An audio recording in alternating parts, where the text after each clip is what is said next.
It started with a simple decision: two parents leaving their teenage daughter in the care of someone they barely knew. No one could have imagined the horror that would follow. A girl tortured in silence, a neighborhood that turned a blind eye, and a crime so disturbing it's still called the most terrible crime ever committed in Indiana. This is the heartbreaking story of Sylvia Likens. Sylvia Marie Likens was born in 1949 in Lebanon, Indiana. She was the third of 5 children in a working-class family. Her parents, Lester and Betty Likens, worked with traveling carnivals, moving from town to town. Because of their unstable lifestyle, Sylvia and her sister Jenny often stayed with relatives or family friends while their parents were away. Sylvia was a kind-hearted, soft-spoken girl. She loved roller skating, listening to music, and spending time with her siblings. She was known to be gentle, respectful, and helpful, a normal teenager with a warm smile. In the summer of 1965, Lester and Betty needed someone to care for Sylvia and Jenny while they went on the road again. They met a woman named Gertrude Baniszewski through their children's classmates. Gertrude was a 36-year-old single mother of 7, living in a rundown home in Indianapolis. She appeared thin, frail, and religious, but seemed kind enough. Lester agreed to pay her $20 a week to look after both girls. At first, everything seemed fine, but when the payments started arriving late, something in Gertrude changed. She became cruel. Frustrated and overwhelmed by her own problems, she took out her anger on Sylvia. The punishments started with yelling and slapping. Then, they escalated. Sylvia was falsely accused of spreading rumors, stealing, and being impure. Gertrude targeted her endlessly, while sparing Jenny. Soon, the abuse became daily and sadistic.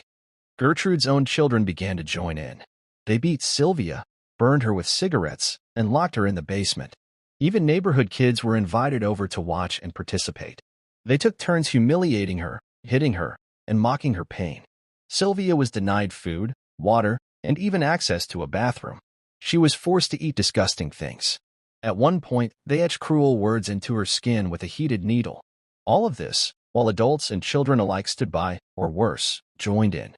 Her younger sister Jenny, who had polio and wore a leg brace, watched in silent terror. She was too scared to speak out.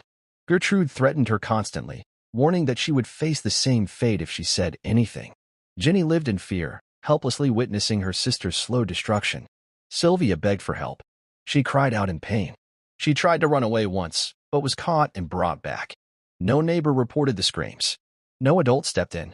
Teachers noticed bruises, but no one took action.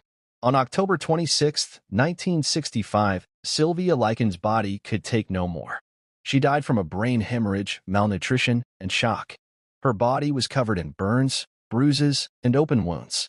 She was 16 years old. When the police arrived, even they were horrified by the scene. Gertrude tried to lie, claiming Sylvia had run away and returned injured. But Jenny, finally safe from Gertrude's reach, whispered the truth to the officers. "She did this to Sylvia," she said. The investigation uncovered a nightmare. Gertrude Baniszewski, several of her children, and local kids were arrested.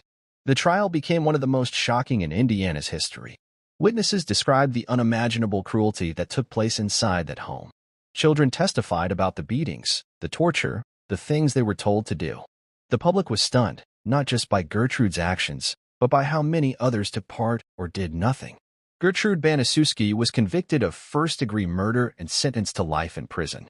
She served only 20 years before being released on parole in 1985. She changed her name and lived quietly until her death in 1990. Most of the others involved in the abuse received light sentences or were released early. Sylvia's grave reads, "Our darling daughter." Her story led to changes in child protection laws and how abuse cases are handled. It inspired books, films, and documentaries. But most importantly, her memory became a symbol of why we must never stay silent in the face of cruelty. Sylvia Likens was a bright, kind young girl who deserved love, not pain. Her story is a reminder of what happens when no one speaks up, when people look away, and when evil is allowed to grow in the shadows. Let her story be remembered. Let it be a call to action. Because Sylvia deserved better. And no child should ever suffer like she did. Rest in peace, Sylvia Likens. You are not forgotten.